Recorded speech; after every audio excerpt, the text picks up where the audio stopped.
의뢰인의 행복만 생각합니다. 법률 문제로 고민에 빠지신 분들에게 정확한 정보를 제공하여 현명한 선택을 하도록 도와드리는 소송 가이드입니다. 건설 일용직은 위험하고 고된 노동 환경 등으로 잘 알려져 있는데요. 임금 수준이 낮고 고용 형태도 불안정한 가운데 산업재해도 자주 발생합니다. 특히 안전화, 안전모 등 안전장비가 지급되지 않은 상황에서 산업재해로 이어지기도 합니다. 물론 이외의 직종에서도 일용직 산재 상황은 다수 목격할 수 있습니다. 그러나 일용직의 많은 수가 산재보험에 대해 잘 모르고 있기도 한데요. 업무상 상해 시 자비로 진료비를 처리한 사례도 아직 많습니다. 산재 처리를 하지 않은 이유로는 아무래도 일용직 산재 처리에 대해 잘 알지 못했기 때문인데요. 즉, 산재보험 제도에 대해 아직도 몰라서 보상받지 못하는 경우들이 많습니다. 또 산재보험에 따로 가입되어 있지 않다 보니 보상 자체를 생각하지 않은 경우 등도 있습니다. 그러나 소규모 건설공사와 상시 1인 미만 사업장에 대해서도 산재보험이 당연히 적용될 만큼 산업재해 보상은 잘만 입증한다면 근로자 누구나 혜택을 얻을 수 있는 제도 중 하나입니다. 일용직 산재라고 할지라도 인정을 받게 되면 치료비 등 요양급여를 받을 수 있는 것은 물론이거니와 치료 및 요양으로 인해 일을 하지 못한 기간에 대해서는 휴업급여 등을 받을 수 있는데요. 치료가 끝난 후 장애 등이 발생 시 이에 대해서도 보상을 받을 수 있습니다. 특히 휴업급여는 일하지 못한 기간 중 일일당 평균 임금의 70%에 상당하는 금액인 만큼 큰 도움이 될 수 있습니다.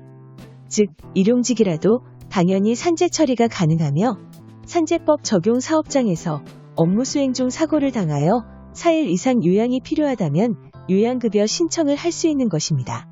상용직, 일용직 등의 근무 형태를 따지지 않고 근로자에 해당된다면 산업재해 보상을 기대할 수 있는 것이죠. 그러나 산재 처리에 관한 권한은 재해근로자에 있다 보니 입증해야 할 의무 역시 재해근로자에게 존재합니다. 이는 일용직 산재 역시 예외는 아닌데요. 그러나 일일 단위로 고용되거나 근로일에 따라 일당 형식의 임금을 지급받는 근로자들의 경우 그 고용의 특수성 때문에 회사를 옮겨 다니다 보니 회사 측 협조를 구하는 일 등에서 어려움을 겪곤 합니다. 또 일용직 산재는 도대체 얼마를 보상받을 수 있는 것인지 재해 근로자 스스로도 알기 쉽지 않은데요.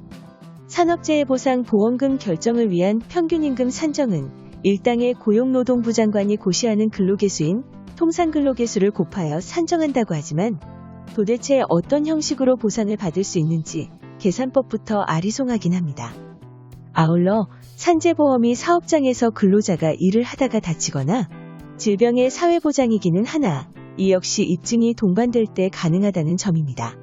앞서도 이야기했듯 업무 중 재해를 입은 경우 일용직 근로자의 경우에도 근로복지공단을 통해 일용직 산재 신청이 가능한 것은 맞으나 업무상 재해임을 입증해야 하는 것은 다른 고용 형태와 동일한 것입니다. 그러나 고용 요건이 다른 고용권에 비해 취약하다 보니 재해 근로자가 입증하는 과정에서 어려움을 겪는 것이죠. 육체적 강도가 높은 업무에 노출됐다든지 신체 부담 업무가 있었다든지 하는 구체적 정황을 들어 입증해야 하지만 단기간 근무를 했거나 혹은 이미 사업장을 퇴사한 후라서 재해 현장에 대한 회사 측 협의를 받지 못하는 사례도 빈번합니다. 따라서 일용직에 대한 이해도가 높고 정보와 지식을 갖춘 전문가가 필요할 수 있습니다. 소송 가이드는 법률적으로 문제가 될 수 있는 부분에 관해 상세히 설명을 드리고 그 해결책에 관하여 근거 법령 및 관련 법령을 제시하는 길잡이를 해드립니다. 항상 노력하는 자세로 의뢰인의 이익을 최우선하는 모습을 보여드리겠습니다. 그 밖에 더 많은 정보는 네이버 소송 가이드 카페로 오시면 확인하실 수 있습니다. 내용이 마음에 드셨다면 구독과 좋아요, 알림 설정 부탁드립니다. 더 좋은 내용으로 찾아오겠습니다. 꼭 승소할게요.